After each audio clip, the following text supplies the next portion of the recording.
here we are. My name's Eric. I'm Josh. And we're here to review the latest episode of Game of Thrones, Season 4, Episode 9, The Watcher on the Wall. If you've seen episodes of Game of Thrones before, you know that Episode 9, always the big one. This season a little different because last week's episode was pretty huge.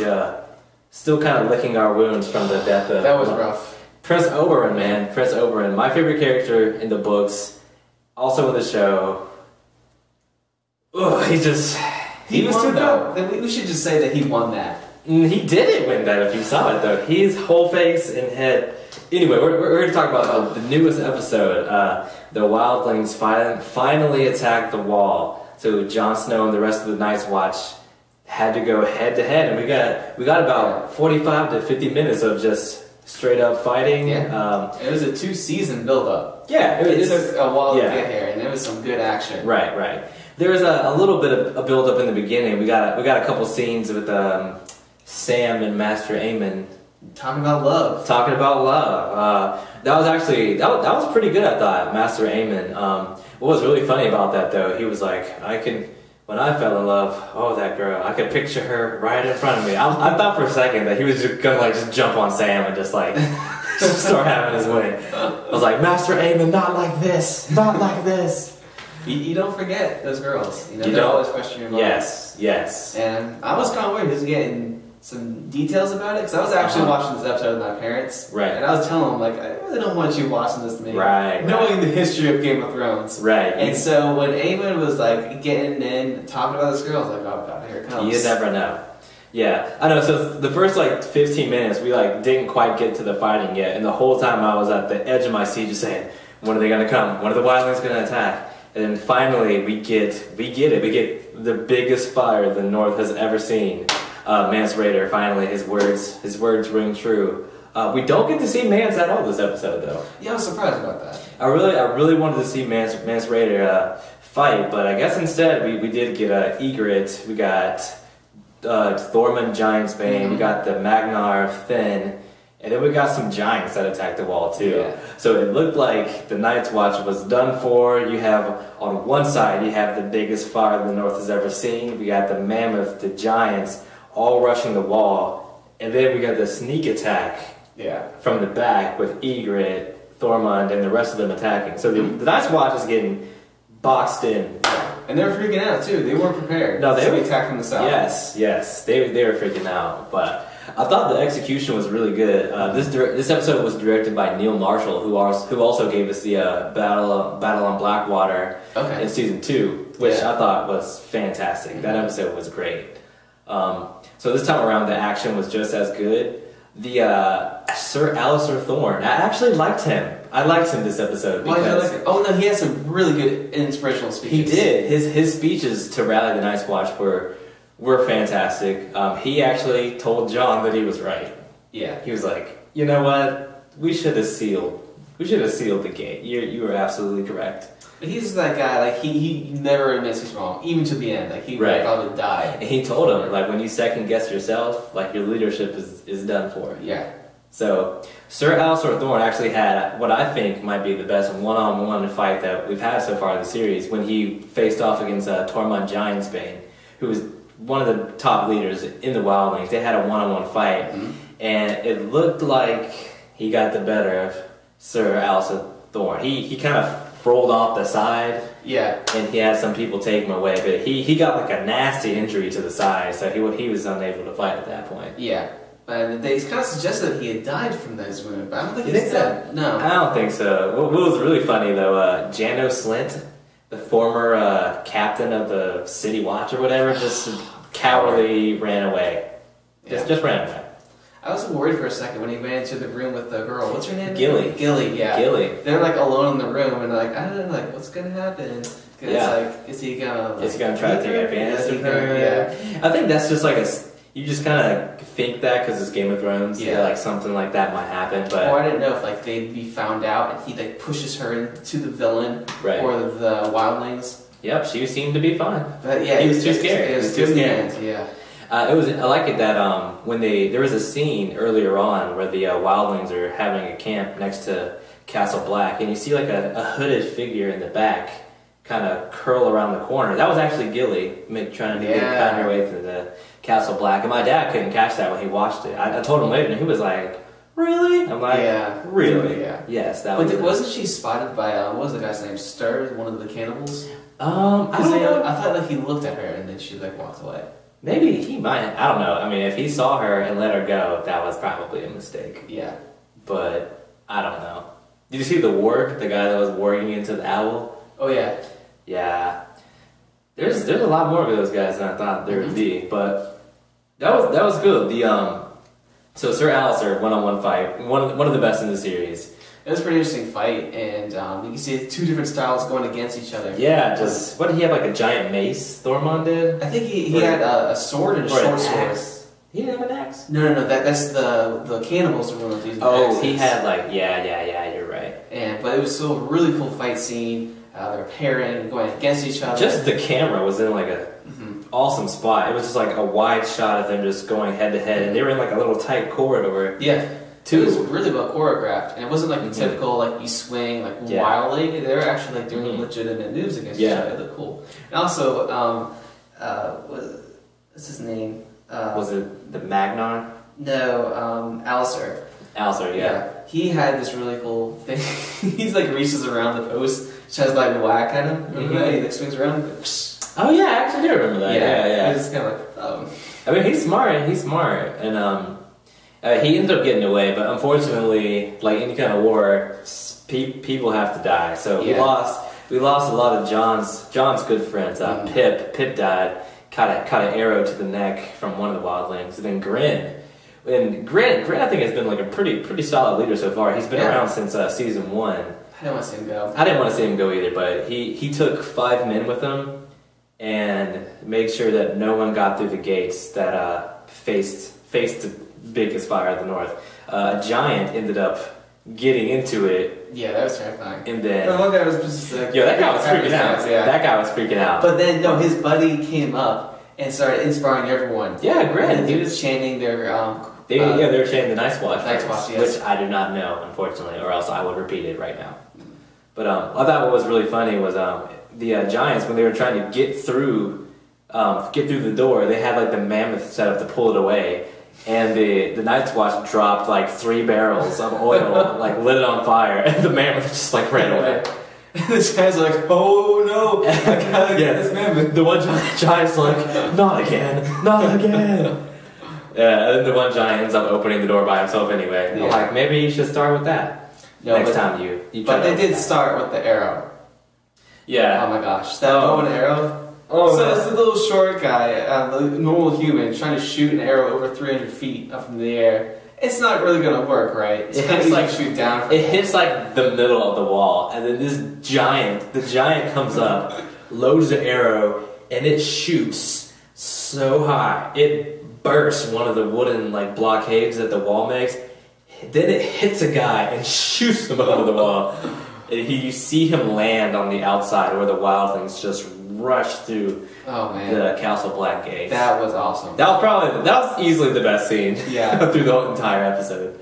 What would you do if you're on the watch and you see your buddies get shot by an arrow that's as big as a spear, right? And you shoot somewhere else? If I saw that happen, I'd probably pee my pants right there. I mean, the fight already looked like there's no way that they could win. Yeah. So, but I mean, tactic-wise, you saw that the guys they couldn't climb all the way up the wall. There was no way the wildlings were getting up the wall. Yeah, even John said that it would take them like all day until dawn. Yeah. So they had their archers positioned like they were going sideways, like their like feet were on the wall and they were shooting down like it was in front of them. Yeah. But I know one of them ended up falling down and dying. But they ended up beating the guys in the end. They couldn't climb the wall, so they couldn't reinforce the other wildlings that were coming from the opposite end. And they had that giant anchor just like come down. Yes, that was really cool. There was one tracking shot in particular from the episode I thought was really brilliant. They had a tracking shot where it showed where Ygritte's position was, as well as the Magnar Finn, and where Thormund Giantsbane was. It kind of showed like the key players in the battle, and it showed Samuel Tarly. It showed everyone that was important in the fight. And I thought it really, really got great when Jon Snow came down. When he came down from the wall and like just jumped into the fight, just jumped in, just killed 3 of them right away. I think it was really important to see him take over as a leader of the Night's Watch. Yeah.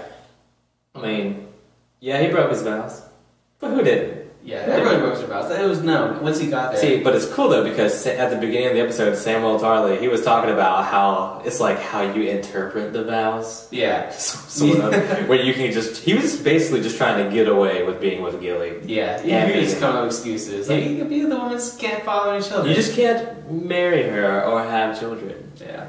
But, yeah, I thought that the battle when the Magnar sees Jon and just rushes after him, that was a great fight scene too. Yeah. Just size-wise, the Magnar then had like a good 2 or 3 feet on Jon Snow.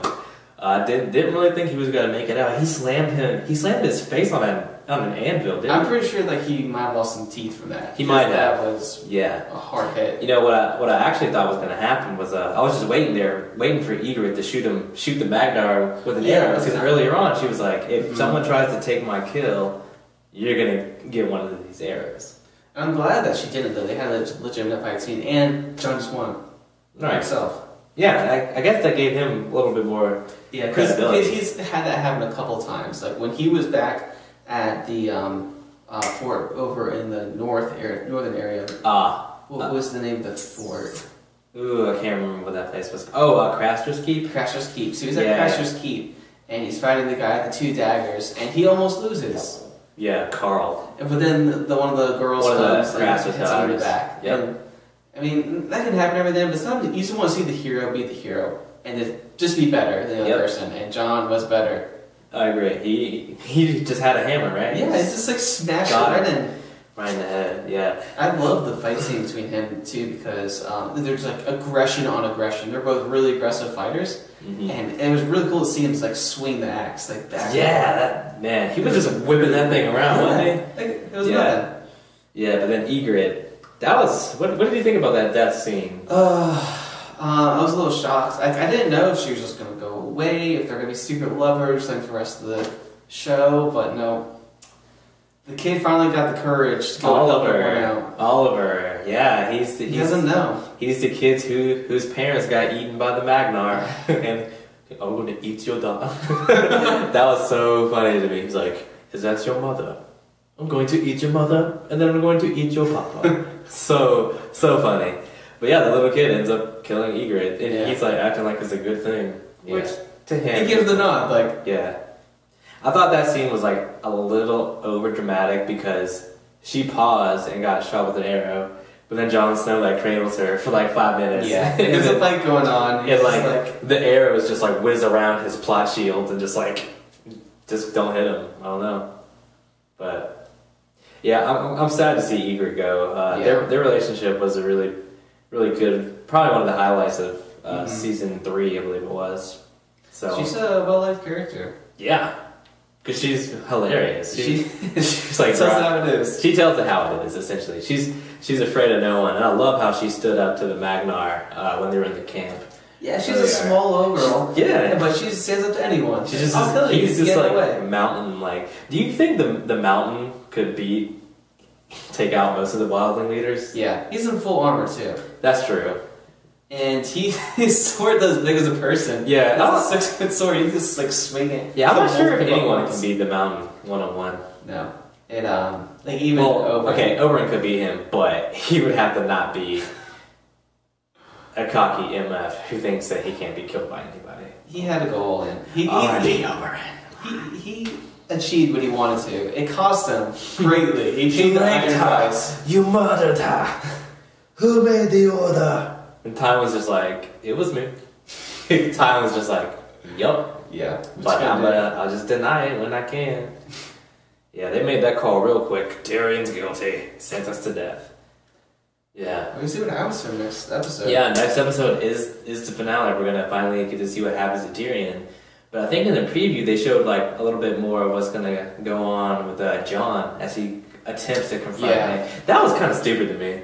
Yeah. Because does that happen in the books? I don't think so. No, he's leaving the wall to try to confront Mance, who has still a sizable chunk of the Wildling army with him. Yeah. And he's going by himself, gives his Valyrian steel sword to Sam, and just kind of walks off without Ghost.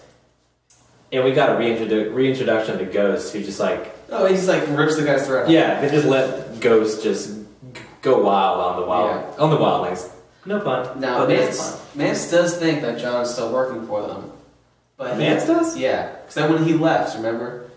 That I'm sure he has his doubts. Especially since he's walking out of the gate.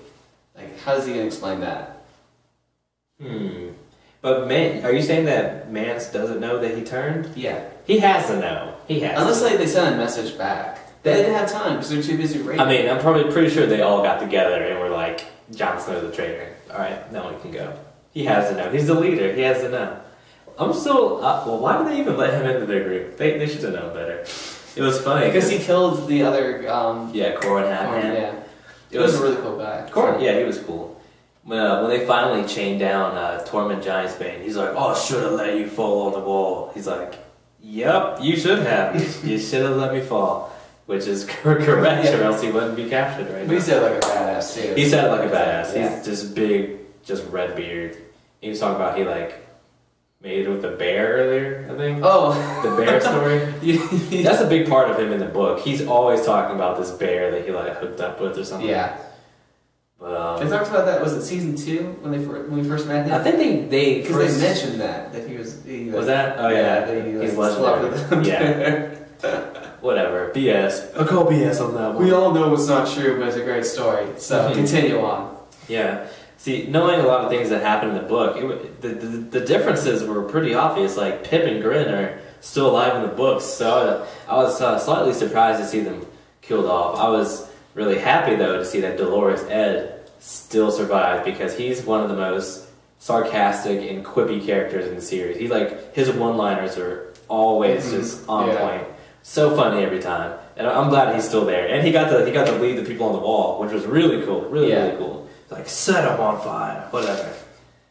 They used what's interesting is they use a lot of fire arrows for this, which they did. It kind of helps with like marking, but I don't know how helpful it really was. I mean, I thought that's why they used them just to kind of mark so they could see. Yeah, I mean, it looked like it got lighter as the fight progressed, clearly because It's just a lot more effort to like make fire arrows for that. It looks really cool. It's that made like the battle look even more intense. Yeah. That's probably like one of the main reasons they did it. And like I'm sure like every now and then they throw like a fire arrow just to mark where the arrow's gonna go. Well, luckily for them, I mean, they didn't really have to bother much with the people attacking them. You know, from that specific area because. Obviously, just the fact that they tried to climb the wall, I thought was adorable. Like, there's no way. It's like you know it's gonna take forever. There's no way you're getting through there at all. So, they retreated at the end, and I guess they're just gonna go back to Mance and re-strategize because there's no way they're getting through there. Yeah, they need more mammoths. They do. Was there just one? Just one of the giants. He just ran off. Yeah. He's like, I don't mess with fire. He was like the hound of mammoths. Just fire's not great. So, what do you think is going to happen in the finale? Well, there's a lot to wrap up, and I'm a little worried that they're not going to finish everything that we're wondering about. Because now we got to find out what's with Tyrion. Is he going to get some help from Dorne, or is he going to die? Because he's like backed off in the corner now. He does not have many friends left. Yeah. Maybe Jaime might come and like save him. He is his brother. Yeah. They have been showing a lot about the Jaime Tyrion relationship. We've got a lot of one-on-one scenes, and the scene where they were talking about their cousin that was just like smashing the beetles with the rocks. That was really funny. I could just watch them talk for like an entire episode. Yeah. It would be great. What else? We're probably going to see a little bit more with Arya and the Hound. Yes. So, are they going to separate, or are they going to stay together? Because there might be time for Arya to spread her wings and go elsewhere. Maybe so. I mean, they made it to the Vale of Arryn to find that her Aunt Lysa kind of flew. She flew. Why do they even have the moon door? They might want to just like cover that up forever. It's a hazard. You don't want that. You don't need that just in your living room like that. That's one of the things too. Like you hover over it, and there's like thoughts through your head. Like I should push something down here. You should. Like you don't really want to, But it's like the thought goes through your head. Yeah, it's like you're walking and then you see the fire alarm. Like, you know you shouldn't, but part of you's like, I gotta pull that fire alarm. Yeah. But, yeah, let's see. We might, maybe something going on with Stannis and Davos. Who else is a lot more we have the Boltons that are marching to Winterfell, right? Yeah. Ramsay, Theon, and Roose Bolton. Mm-hmm. I'm sure we're going to see a little bit snippet of them, like they're like just setting up in there. Right. Yeah. Knowing what happens in the books, I'm really excited to see what goes on there, especially with like some. They're going to be introducing some Greyjoys later on, and probably next season, that are pretty exciting characters. But yeah, we're looking forward to seeing what happens with Bran, Jojen, and Mira. And Hodor, as they approach the three-eyed crow, I wonder if they're gonna. We talked earlier that the Game of Thrones, how they use magic is very concise. It's, there's only just little times when the magic is used. You have Melisandre, of course. You have when Thoros of Myr was reviving Beric Dondarrion all those times. Yeah, and, that was crazy. You can see that there's some type of magic going on with how the White Walkers revive the dead. There's something magical going on there. And then there's like a couple other instances. Maybe when people do the war game, maybe that's also a magical type of ability. But hopefully we'll learn a little bit more about how magic works in Westeros as the three-eyed crow becomes more of a central character in the show. That's a really big thing of fantasy stories and books in general, is it's always about how does the magic work in the world. Yeah. And we have not received any explanation how that works yet. It would be funny if it's how it worked in like Elder Scrolls Oblivion. It's just like, I'm out of mana. Like, I'm done. I can't do anything. My mana's done. No potions. I've run out of magic. So hopefully it's not that way. Yeah. But we'll see. But this has been Game of Thrones Review, Season 4, Episode 9, The Watcher on the Wall. We're very, very excited for the finale. Not excited for the 1-year break that's going to happen afterwards. But like, subscribe, comment on our page, and we'll see you guys for the finale. See you then. Right. Bye. Alright. Did it record? It did. What? That was 3 minutes.